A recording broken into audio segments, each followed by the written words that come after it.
Banyak teori dan spekulasi mengenai tempat asli yang diduga sebagai tembok Ya'juj Ma'juj. Namun sampai saat ini belum ada satupun teori tersebut yang terbukti benar. Para ulama dan ilmuwan saling berbeda pendapat tentang keberadaan tembok Ya'juj Ma'juj tersebut. Sebagian para ulama meyakini bahwa tembok yang dibangun Zulkarnain itu berada di Cina.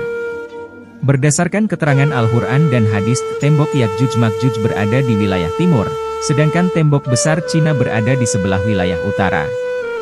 Tembok yang dibangun Zulkarnain terbuat dari besi bercampur tembaga. Sedangkan tembok Cina dibangun menggunakan susunan batu bata. Dan dibangun pada zaman dinasti Zhou Timur dan dinasti Qin. Dan berlanjut ke dinasti-dinasti lainnya. Tembok Ya'juj Ma'juj dibangun atas perintah Tuhan sedangkan tembok Cina dibangun bukan atas perintah Tuhan. Zulkarnain beragama Islam, sedangkan Kaisar Cina kafir. Selain tembok Cina, gerbang Alexander, gerbang Kaspia di Derbent Rusia, Symphony of Stones Armenia, pegunungan Ural Rusia, kutub utara dan selatan juga diyakini sebagai tembok penghalang Ya'juj Ma'juj. Berdasarkan teori cocok logi tidak ada satupun dari nama-nama tembok di atas yang bisa menjadi tembok Zulkarnain.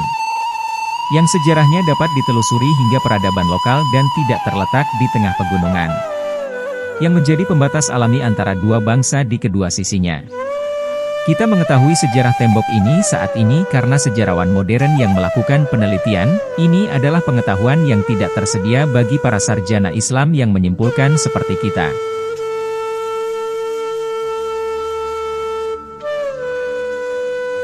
Hanya satu dari tembok ini yang sesuai dengan kriteria dari semua yang telah saya katakan termasuk poin terpenting yang disebutkan dalam Al-Quran.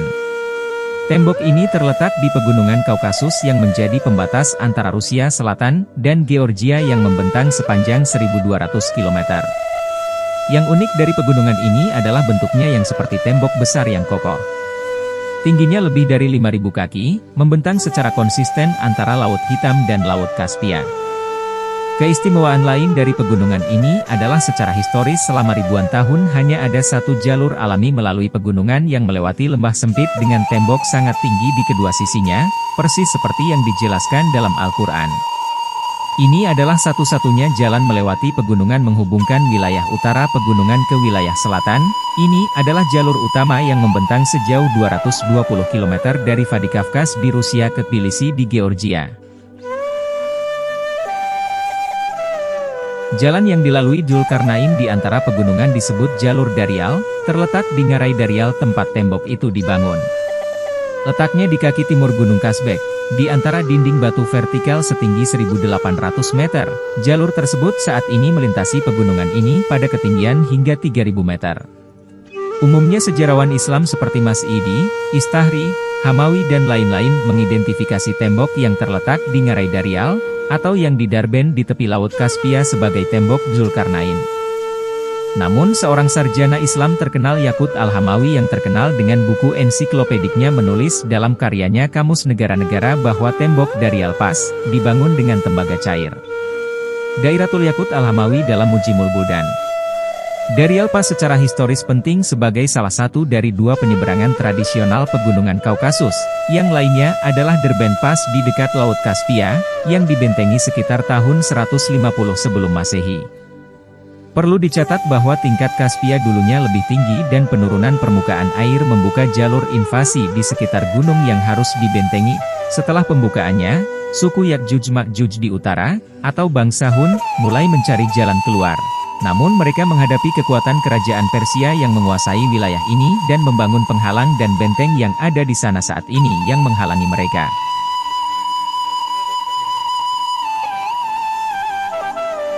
Hal ini memberitahu kita bahwa pada masa Zulkarnain, perjalanan melalui kawasan ini tidak mungkin dilakukan karena permukaan air dan suku-suku tersebut harus mengitari Laut Kaspia untuk menuju ke selatan, bertemu dengan kerajaan-kerajaan besar sebelum menyelesaikan perjalanan mereka. Pemukiman intensif pertama di daerah Derbent dimulai pada abad ke-8 sebelum Masehi, sebelum Ibrahim dan Zulkarnain. Situs ini kadang-kadang dikuasai oleh raja-raja Persia, mulai dari abad ke-6 sebelum Masehi hingga penaklukan mereka oleh Islam pada abad ke-6 Masehi hingga abad ke-4 Masehi. Derbent sudah masuk dalam wilayah pengaruh Sasanian akibat kemenangan atas Parthia. Keduanya merupakan kerajaan Persia, mereka dikabarkan telah membangun benteng pertahanan. Oleh karena itu wilayah pesisir berada di bawah kekuasaan satu Persia. Kerajaan demi kerajaan, yang memukul mundur mereka dengan tembok ini, kemungkinan terinspirasi oleh tembok asli Zulkarnain.